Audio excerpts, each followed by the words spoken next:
La suite de Smart Campus, on met en lumière chaque jour des acteurs de l'éducation, de la formation, avec des écoles évidemment, avec des entreprises, avec des méthodes, avec des plateformes aussi, comme celle que nous mettons en lumière aujourd'hui et que vous avez cofondée il y a 2 ans, que vous dirigez, Morgane No. Bonjour. Bonjour. Il s'agit de B-Link. Alors je précise que vous avez dans l'édition de logiciels reconnus dans le digital learning 10 ans d'expérience et que fort de cette expérience, vous avez créé cette plateforme il y a 2 ans. Qu'avez-vous voulu souhaiter faire avec B-Link ? Une plateforme assez différenciante de ce qu'on pouvait voir aujourd'hui sur le marché du digital learning. Oui. Parce qu'on l'a d'abord pensé mobile, Oui. avant de la penser web traditionnelle. Et dans un souci vraiment d'adresser l'ensemble des salariés en entreprise pour développer les compétences. Donc des populations terrain, des personnes vraiment qui sont au plus proche de l'opérationnel et de leur amener aussi l'outil mobile pour développer ces compétences-là. Alors de quelles compétences on parle aujourd'hui avec B-Link ? On parle de toutes les compétences, puisqu'on est une plateforme assez généraliste. On va venir se connecter à un certain nombre de catalogues de formation, de sources de formation dans l'entreprise. Oui. Et on va permettre d'avoir en fait un point d'entrée unique pour la formation des salariés en entreprise. Donc ça peut être des langues, ça peut être du développement personnel, ça peut être du métier, vraiment propre à l'entreprise. Donc tout un tas de thématiques. Vous voulez faciliter ça, la rendre portable finalement, cette formation accessible et directe et rapide. Oui, c'est vraiment ça. Et on voit que finalement, avec même l'essor d'Internet, il y a de plus en plus de contenu, il y a de plus en plus de formations. Et aujourd'hui, ça peut être aussi assez vite compliqué finalement pour un salarié en entreprise de trouver la bonne formation, la bonne ressource au bon moment. Oui. Ils vont avoir tendance peut-être même à finalement aller sur Internet, taper quelques mots-clés et tenter de trouver par eux-mêmes la solution à leurs besoins.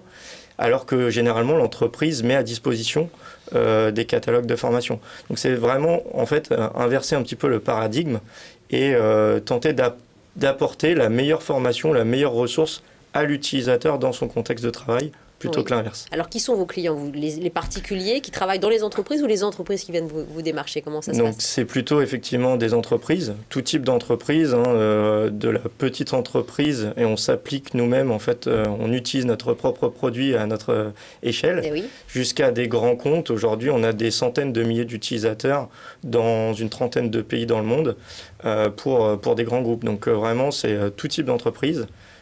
Sur notre technologie. Quelles sont les formations qui fonctionnent le plus là, dans votre catalogue ? Bon, on va dire il y a des incontournables, les formations de langue, les formations bureautiques, tout ce qui finalement va être la maîtrise d'Excel, de choses comme ça, et beaucoup de métiers. Il faut savoir aujourd'hui que les collaborateurs en entreprise, ils souhaitent gagner en productivité, ils souhaitent améliorer leurs compétences pour évoluer dans leur carrière et ils cherchent beaucoup de choses autour de leur métier et comment être plus pertinent et plus productif. Et donc vous mettez en commun toutes ces formations disponibles ou vous les taillez sur mesure aussi sur cette plateforme ? Alors du coup, il y a une vraie notion de personnalisation. Donc on essaye vraiment d'agréger toutes les sources pour être le plus exhaustif possible. Mais sur cette masse finalement d'informations et de formations, on va tenter de trouver, comme je disais, la bonne formation pour le bon utilisateur et donc de personnaliser au maximum l'ergonomie de l'application. Et pour cela, on utilise de l'algorithmie, on utilise de l'intelligence artificielle. Tout ce que vous avez appris pendant vos 10 ans d'édition de logiciels aussi. Voilà, c'est effectivement toujours prendre en compte un certain nombre de facteurs, genre moi en tant qu'utilisateur, comment j'interagis avec la plateforme, comment mes pairs interagissent avec la plateforme, quels sont mes souhaits de développement, mes centres d'intérêt, et du coup d'aller effectivement tenter de proposer, on va dire, la meilleure formation pour le collaborateur. Vous n'êtes pas arrivé au meilleur moment, évidemment. On était un petit peu avant la crise du Covid. Il y a eu des réductions de budget. Bon, ça va mieux là depuis quelques mois, depuis qu'on semble retrouver une vie normale. Oui, c'est vrai qu'on a vraiment senti quand même un regain d'activité. Il y a eu la première vague où on a été effectivement tous bloqués et les entreprises qui avaient effectivement pas mal bloqué les budgets. C'était plus leur priorité. C'était plus leur priorité. Encore que, finalement, la formation, aujourd'hui, quand on est, entre guillemets, chez soi, d'avoir accès et finalement de continuer de garder une certaine productivité, amélioration de compétences, ça peut être un moyen pour les entreprises de continuer finalement à faire grandir leur masse salariale. Mais c'est vrai que là, on a vraiment senti une vague de digitalisation suite à la première vague D'accord. et un regain d'activité assez fort. Vous le sentez, vous, dans votre chiffre d'affaires, très clairement? Ouais, là aujourd'hui on est sur, on double, hein, donc on a 2 ans d'existence, Oui. on double quasiment chaque année notre chiffre d'affaires avec une bonne dynamique. Et il y a plein de nouveaux challenges qui s'ouvrent à nous, comme l'international, comme beaucoup de nos clients grands comptes aussi qui demandent des fonctionnalités supplémentaires. Donc il faut qu'on soit taillé pour prendre ces demandes. Bien sûr, avec B-Link, qui a récemment obtenu le statut de jeune entreprise innovante pour son projet autour des données d'apprentissage et de la personnalisation, hein, vous le disiez, de l'expérience d'apprenant. Le statut de jeune entreprise innovante, Ouais. à quoi vous sert-il? C'est un gage de crédibilité, Morgane Lo? Ouais, et du coup, surtout que en fait, ce statut, il est fourni par le ministère de l'Éducation et de la Recherche. Oui. Donc, ministère de l'Éducation, c'est un petit peu, enfin, l'autorité dans notre domaine.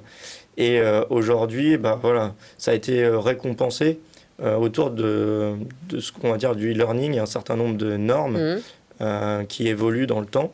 Et aujourd'hui, on fait des travaux de recherche pour faire des algorithmes de recommandation. Toujours pour personnaliser l'expérience, trouver, comme je disais, la bonne formation pour le bon utilisateur.